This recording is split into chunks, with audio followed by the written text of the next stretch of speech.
Well, it is absolutely fantastic to be with you. We're going to start by reading from John chapter 1, verses 35 to 51. It's quite a kind of a long passage, and the reason for that is because you'll probably need to sink into my accent. But just to reassure everybody, I will be speaking English. What is going on in Australia? I have no idea whatsoever, but I will be speaking English. I do come from Manchester, however, and it might need, kind of some translation, but there'll be somebody here who will be able to help you at some point. Just look for those with the host tags. I think they've got the... Anyway, we're going to read from John chapter 1, verse 35. The next day, John was there again with two of his disciples. When he saw Jesus passing by, he said, "Look, the Lamb of God." When the two disciples heard him say this, they followed Jesus. Turning around, Jesus saw them following and asked, "What do you want?"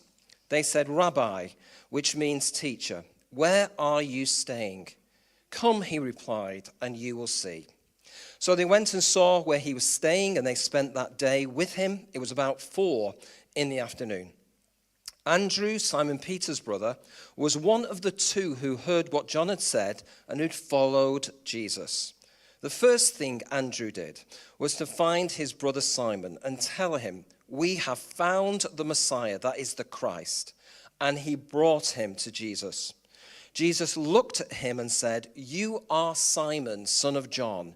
You will be called Cephas," which, when translated, is Peter. The next day, Jesus decided to leave for Galilee. Finding Philip, he said to him, "Follow me." Philip, like Andrew and Peter, was from the town of Bethsaida. Philip found Nathanael and told him, "We have found the one Moses wrote about in the law, and about whom the prophets also wrote, Jesus of Nazareth, the son of Joseph." Nazareth. Can anything good come from there? Nathanael asked. "Come and see," said Philip. When Jesus saw Nathanael approaching, he said of him, "Here truly is an Israelite in whom there is no deceit." "How do you know me?" Nathanael asked. Jesus answered, "I saw you while you were still under the fig tree, before Philip called you." Then Nathanael declared, "Rabbi, you are the Son of God. You are the King of Israel." Jesus said, "You believe because I told you I saw you under the fig tree? You will see greater things than that." He then added, "Very truly I tell you, you will see heaven open and the angels of God and ascending and descending on the Son of Man." The year was 1962. Which, according to historical records, was the year before 1963. Who'd have thought it? There were two young people in Manchester who met and fell madly in love with one another. In the 1960s, when young people met, they went dancing. And Jackie and Oric went dancing on a Saturday night. That's what apparently you did when there was no social media around. Shock, horror. There you go. And so Jackie and Oric every Saturday evening would go dancing. After a few weeks of this, Jackie noticed some changes to her body. And she realized, to her horror, that she was pregnant. Interesting type of dancing going on, I think. And she knew that this news was not going to go down well. She knew that essentially kind of gaskets would be blown and high blood pressure, big rows and big arguments would take place. So she thought to herself, well, I'm just going to keep it secret. And as the weeks went by, she wore looser and looser clothing until, of course, as nature takes its course, she couldn't keep the secret any longer. And there were indeed big rows and big arguments. Jackie's mother was not happy whatsoever, but nature takes its course and a child is born. And immediately Jackie's mother says to her daughter, "The child is mine." Well, after a few weeks, Jackie and Oric resumed their weekend activities, dancing. And a few months later, Jackie noticed some changes to her body. Pregnant again. And this time, Jackie's mother said, "We're not having another one. Get rid of the second child. And certainly get rid of that Jamaican boyfriend of yours, or leave." What a choice for a 21-year-old to make. Well, as nature takes its course, a second child is born. And the day after, Dr. Bernardo's, a children's charity, come and take the second child away. And a few days later, the children's father comes, and Jackie and her mother refuse entry to the father, and he walks away, never to be seen for 40 years. I'm the first child in that story. And all of my teenage years, my 20s, my 30s, into my 40s, don't make me go any further than that, folks.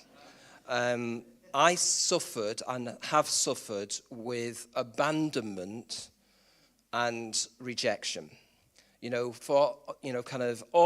People could just say things, ordinary things to me, and I would be triggered and react to those things. It'd be very, very painful stuff. But then at the age of 8, one Sunday morning, my mum, who I never lived with, my grandma was correct, the child is mine. I never ever lived with my mum. My mum called one Sunday morning and said, "Would you like to come to church with me?" Well, actually, she didn't. She said, "Get your coat, you're coming." But it was quite close to an invitation, wasn't it?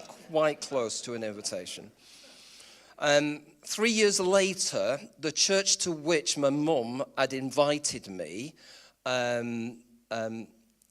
the youth leader, Frank, at that church, came to me and he said, "Michael, if you start coming on a Sunday evening, you qualify for the church football team." I started coming on a Sunday evening. By the way, this is proper football. Not your stuff, like proper football. A few months later, Frank came to me and he said, "Michael, on a Friday evening, we have this thing called Bible Club. After Bible Club, we play table tennis." I said, "Table tennis?" Started coming on a Friday evening. A few years later, he said, "Michael, do you know that story, that passage that we were looking at tonight? Could you say something about that passage next week?"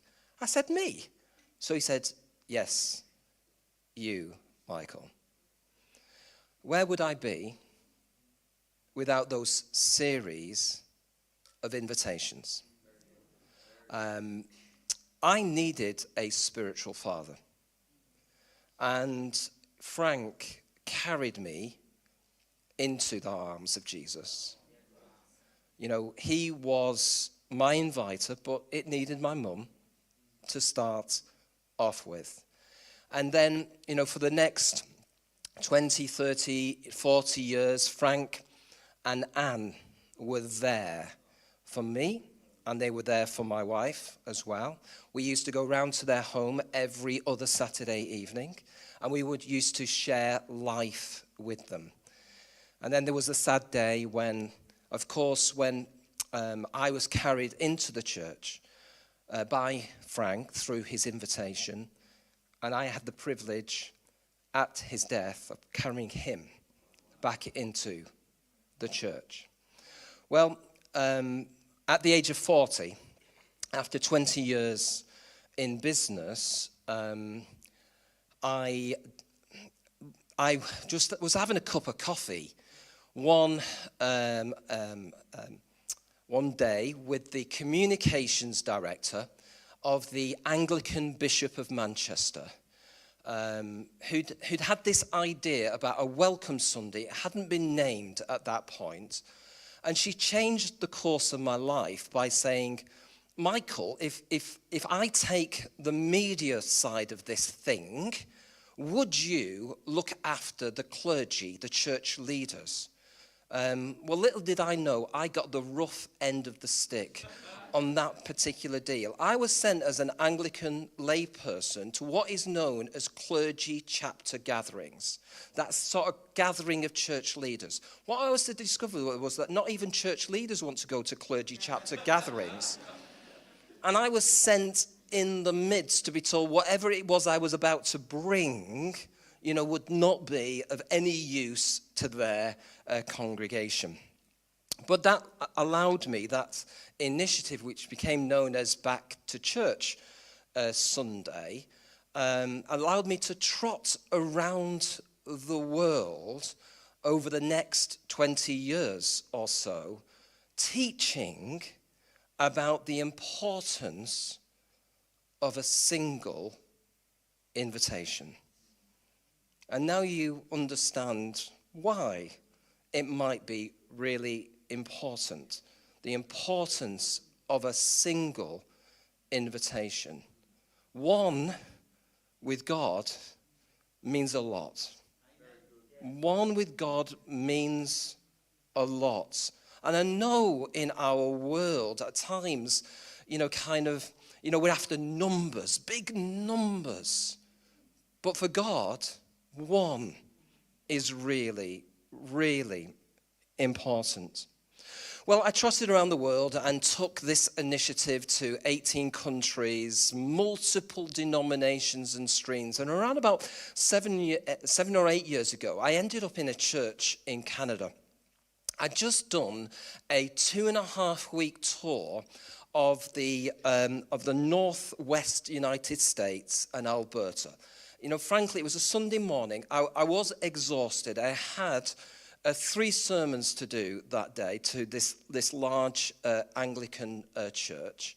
And I sat on the front row, and I looked at the bulletin, and to my horror, I noticed that essentially the passage that I told them I was going to preach on was not the passage in the bulletin.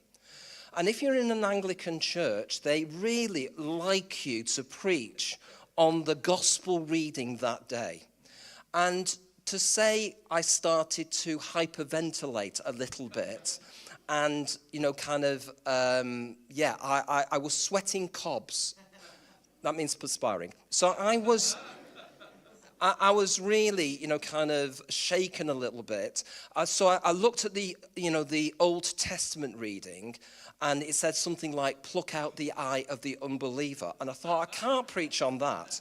And then I thought I heard like a calming, calm down. Read the gospel reading again. Read it slowly. So I read it again. And it said the following. It was in John chapter 14, and it was verse 18. And it said, I will not leave you orphaned. Well, I'm telling you now, as soon as I read those words, I couldn't preach. Because the tears flowed. I will not leave you orphaned. Flipping heck. Here I was thinking I was going to be ministering to this congregation that day, and all of a sudden, the Lord is ministering to me. I will not leave you orphaned. And it finishes off with this intriguing end to that sentence. I am coming to you. I am coming to you. You know, doesn't God often come in disguise? He comes as a mum who knocks on the door and says, get your coat, you're coming. He comes as a youth leader who says, if you start coming on a Sunday evening, you qualify for the church football team. You know, the Lord comes for us because death could not hold you. The veil tore before you. You have no rival. You have no equal. And so therefore, this morning, I praise the Father. I praise the Son. I praise the Spirit. 3 in 1. God of glory, majesty, praise, forever the King of Kings. In the passage that I read, it has this intriguing phrase. After Andrew just spent a few hours with Jesus, it says, this is in the NIV version, it says the first thing that Andrew did was he formed a worship group, recorded an album, and it released it to go to the top of the charts. Oh no, he didn't do that, did he? Very naughty. Oh my goodness, he would have made a lot of money. Oh my goodness. Oh no. No, it says the first thing that Andrew did was he set up a social organization to look after the poor. Oh no, he didn't do that either, did he? Very naughty. Very naughty for not doing that. No, it says the first thing that Andrew did was he went to find his brother. And I wonder, folks, with all the brilliant things that we do as Christians, without which, frankly, I think the world would be in such a mess, I wonder whether we've forgotten the first thing. The first thing. This is right at the beginning of the discipleship journey here. The first thing. And I want you to note here that what Andrew did. There was a movement towards Jesus, and then there was a movement away from Jesus. And then there was a movement towards Jesus, then a movement away from Jesus. And I wonder whether that, the question which echoes down the generations from Genesis, am I my brother's keeper? Am I my brother's keeper? I think this echoes down the generations. Who is our brother? Who is our sister? Who is my neighbor? But it's not a movement of sitting at the feet of Jesus. It's not just a movement of worshiping Jesus. It is a movement away from Jesus in order to come back to Jesus. And I feel as if we're a generation that's into worship, but not into the missional part. Why is it that we have worship leaders, but we don't have mission leaders? Why is this not a kind of a position in the modern church today? What is it about us that we actually kind of just focus in on being with Jesus rather than the movement away from Jesus in order to come back to Jesus? And look what happens when we get invitation, when we get this missional invitation going. It says in the passage, you are Simon, son of John, but you will be Cephas. Do you see that? Invitation can lead to transformation. Transformation. I do not think we are human beings. I think that's rubbish, even though we all kind of know, in one sense, we are.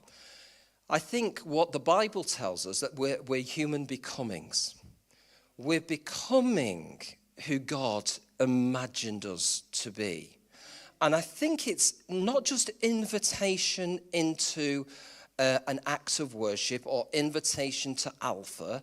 It is about invitation to become more of the person God imagined us to be. It is not just about inviting people to say a prayer. That is the beginning of the journey, but it's not the end of the journey. And so invitation is a vital part of our journey. And so I've gone around the world trying to help us as Christians get invitation into the life of the church. And I think there's three different ways to think about not just being a welcoming church, but a welcoming and inviting church. Getting the two things working together.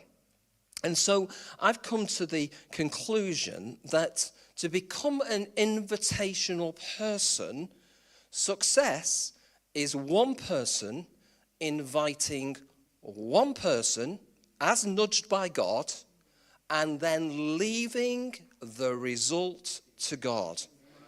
This is so important, honestly, so important. If we get a yes in Christianity, we're like a dog with three tails. Oh, got a yes, got a yes, got a yes. If we get a no, that ends our invitational career for the next 3 decades. We must leave the result to God. Even the Apostle Paul said, I, Paul, planted a few invitations, a few God connections. Apollos came along and watered that which I, Paul, had planted. But in the end, it's God that gives the increase. In Mancunian, leave the blooming result to God. It does not belong to us. Secondly, I think to become an invitational congregation, an invitational person, we must be as interested in the inviter, that's you and me, as well as the person being invited. Now this, in many respects, takes a little bit of explanation, but I think we've made a pig's ear of evangelism. We think evangelism is only about the person that we've not got. That's rubbish. No, I think actually when we go to the person that we haven't got, we are on a missionary journey. And God is forming us on a missionary journey. And we know that this is true because if we were to get a group of young people and they're going to go on a mission trip somewhere, we will, as a congregation, help them to raise the money to go. We will have them up here on the Sunday before they're going, and we will lay hands on them. We will pray for them. We will reassure them that we will be praying for them when they're on the mission trip. Then when they come back, we are as interested in what's happened in them as well as through them. Because almost intuitively, we sense that it's on mission that we are formed. So here's the thing. What happens when we're 21? Does nobody care anymore what happens to us as we go on mission? And here's the thing, it may not be a long-term mission that God is sending us on. It might be just a short-term mission of walking across the road to a neighbor that we don't want to go to. Can I just apologize if there's no you don't have to book a Qantas flight or other airlines are available on your short-term mission trip across the road. But nevertheless, that mission that God is sending you on, God is going to do something in you as well as through you. It's so important. Evangelism is not just good news for the person out there. It's good news for us as well. Because sometimes the person out there will ask us a question that we don't know the answer to, which will help us in our faith journey.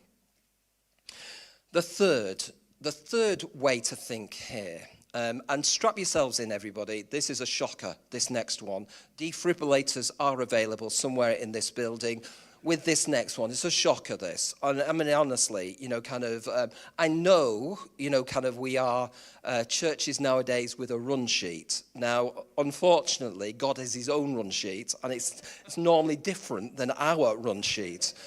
For those of you who don't know what that is, the leadership knows what that is. But anyway, so here it is now, that God is leading mission. The mission is God's. I'm so sorry for those of you who've got mission action plans and things like that. And, God seems to have a mission. Now, why would I say that? Well, because even Jesus said, I need to be about my Father's business. And so therefore, it's God that's leading mission. But you would not think it the way we go about our Christianity at this moment in time.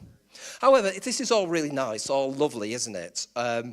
Trying to get invitation into the life of the church. But somebody said to me that introducing your friend to church is a bit like a boy taking his girlfriend home to meet the parents for the first time. My son Ben, at the age of 16, started going out with Emily. After a few weeks of this, I approached his mother, my wife, of course, and I said, don't you think it's time we met Emily? Well, negotiations of international proportions took place. And after a couple of days, Ben came to me and said, Dad, Emily's coming on Tuesday. Behave. And before we start doing any of this inviting stuff, we need to be going round our congregation going, behave. And in fact, can you stay away on that day? This thing is fraught with all sorts of difficulty. And therefore, I think we need some 3 principles to becoming an invitational church. And we find them in this scripture. And I'm not going to go through them in any depth. But in verse 37, it says, the 2 disciples followed Jesus. I mean, they had hunger. They had hunger. I mean, would you Adam and Eve it? There were people who met Jesus who never followed Jesus. What a shocker, everyone. What a shocker, eh? People who met Jesus never followed Jesus. Stop the press. It's true, though, isn't it? It's absolutely true. But these 2 had hunger. They had hunger. So, how big is your hunger in this church? Really? How long are you staying in this building, folks? How big is your hunger? Where's the hunger for the next congregation? The congregation that are not here yet, but are waiting to be called here. Or maybe in a bigger venue. They had hunger. They had hunger. Second thing I see here is in verse 50, where it says, you shall see greater things than this. You shall see greater things than this. And so therefore, if you've got to have hunger, then you've got to dream. You've got to dream. You shall see greater things than this. Imagination is an attribute of God, and therefore it's an attribute of us as well. When it says, let there be, I think the Lord is inviting us into this visionary possibility, this creation, this let there be. the dreaming. So, let's think about this. If we were to build a new church building, we would get an architect in, and we would get them to imagine for us on paper what the new building is going to look like. Now, we know that that is not the church. We can fool ourselves in thinking the building is the church, but we know it's not the church. But can we not imagine getting a spiritual architect in? To think about, to imagine, to dream what Uni Hill and the plants that you're going to do in the future actually look like in advance of the actuality of the thing. You've got to dream. You've got to dream. And one of the reasons I'm here, one of the reasons I'm in Australia at the moment, is because I have a dream of 1 million Christians inviting 1 million friends in a day. So let there be for you hundreds, if not thousands, of people won to Christ through you.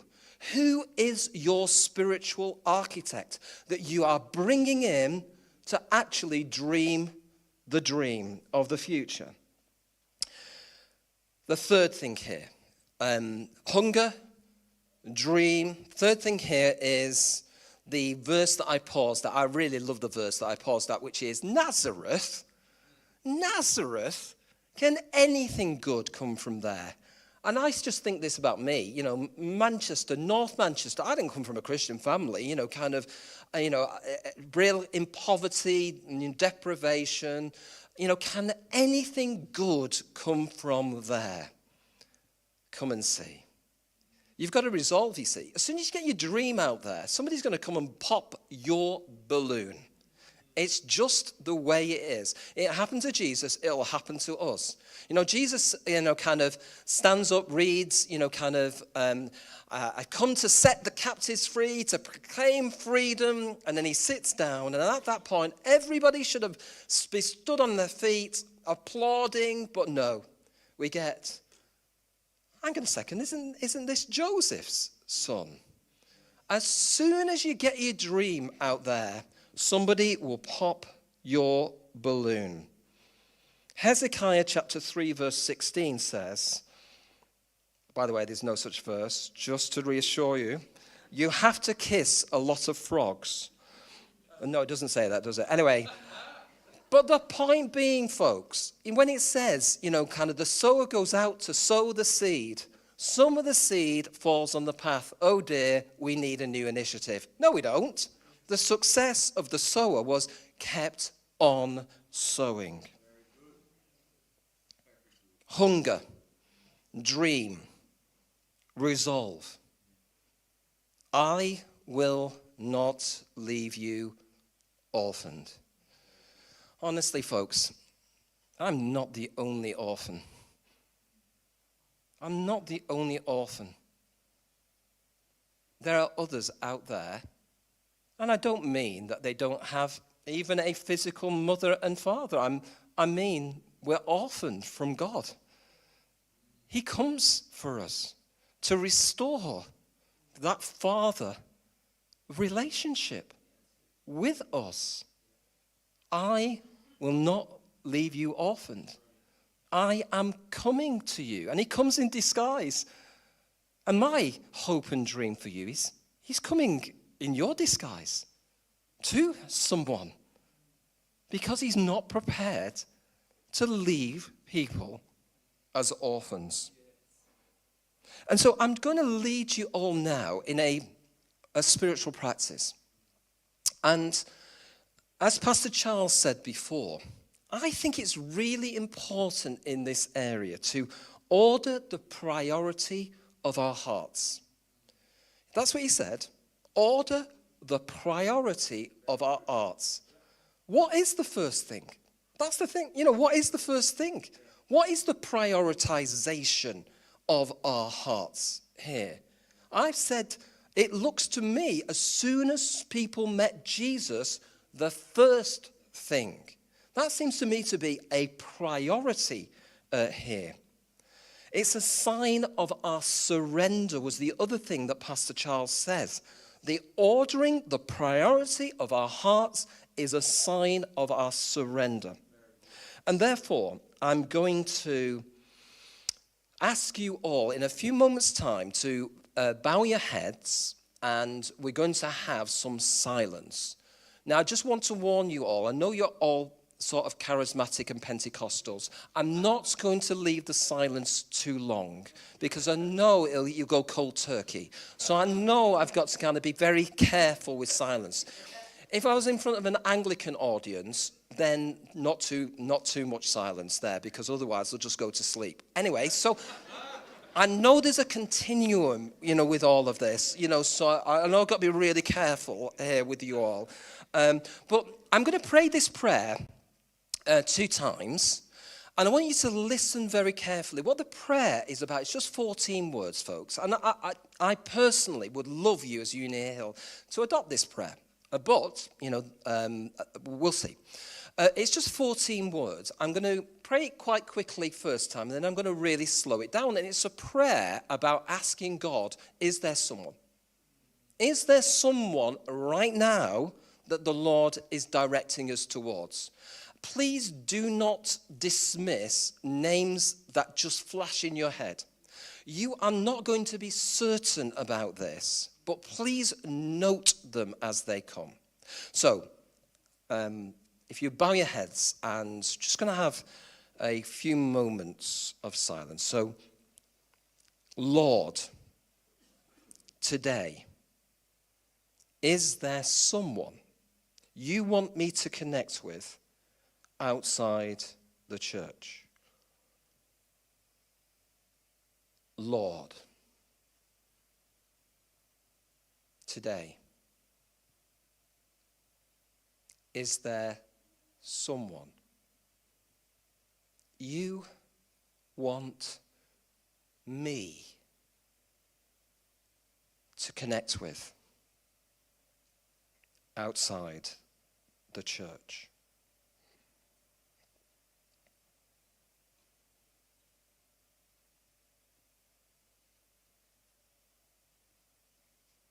Amen. Now, if somebody has come to mind, or if numerous people have come to mind, I just want you to note this. We're going to be handing out some post-it notes and some pens. What I'd love you to do, as the post-it notes are just about to be handing out right now, I'd love you, if a name or names have come to mind, I'd love you to note it on the post-it note, either the first name or the initials of the person that's come to mind on the post-it note. So as the post-it notes are handed out, if you would do that, that would be great. Either the first name or the initials on the post-it notes. Now, the other instruction here is, if no name has come to mind, that's also brilliant and fine, because we only want to do that which the Lord has nudged us to do, has prompted us to do. So if no name has come, I want you still to do the exercise on the post-it note. I'd like you to put a question mark on the post-it note. Because school gate on Tuesday, or you're shopping on Wednesday, and all of a sudden that question mark turns into, oh no, not that person, give me another. So the question mark is there for you to commit just to pray that prayer. Lord, today, is there someone the Lord is nudging you, prompting you to connect with? So if we do that exercise, that'd be great. So your post-it notes are coming.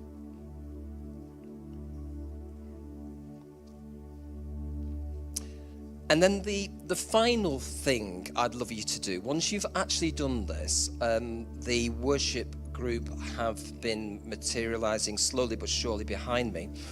We are going to sing a worship song, and I'd love you to come with your post-it note and place it on the cross as an act of worship. And by the way, don't worry if they fall off. It has been tested by the team. It shouldn't fall off, but it may do. There's always room at the foot of the cross if your post-it note comes off. But honestly, whether you've got a question mark or name, just come. You know, as our commitment that there is another orphan out there. Amen.